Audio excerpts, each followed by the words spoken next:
sa punëtor të ndërtimit, ju njihni, unë njoh, që vazhdimisht i shikoni që vjen në Gjermani, punojnë për një punë andej, rrinë ditë të tëra lartë.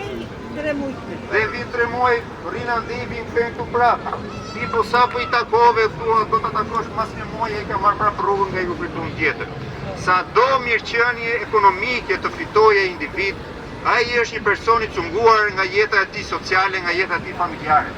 Kjo është një plagë që shoqëria shqiptare e ka jetuar dhe vazhdon ta jetojë akoma sot. Vetëm në vitet kur ky kryeminist është në udhëheqje, ka ndodhur eksodi i dytë i shqiptarëve, ai që ndodhi mbas komunizmit, ndodhi prapë tani. Dhe ky na flet në për zhvillim dhe na akuzon se ne nuk duam zhvillimin. Cili zhvillim, more? Cili zhvillim?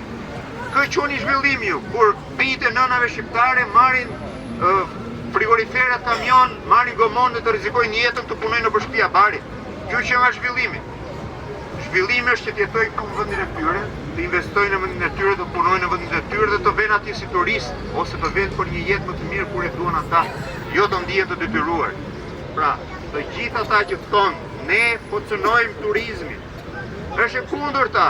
Më në fund, Shqipërisë po i pastrohet imazhi në nivel ndërkombëtar, dhe në Shqipëri do të vinë dhe persona që më përpara nuk e shikonin fare Shqipërinë. Pse nuk e shikoni? A dini pse se shikonin?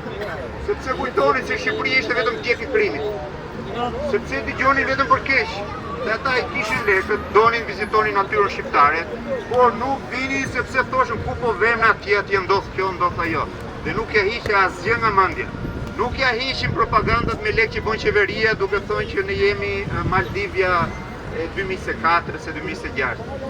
Njerëzit e kulturuar po nuk pan rregulla zhvillim, nuk të vinë sikur ti është vendi më i bukur i botës.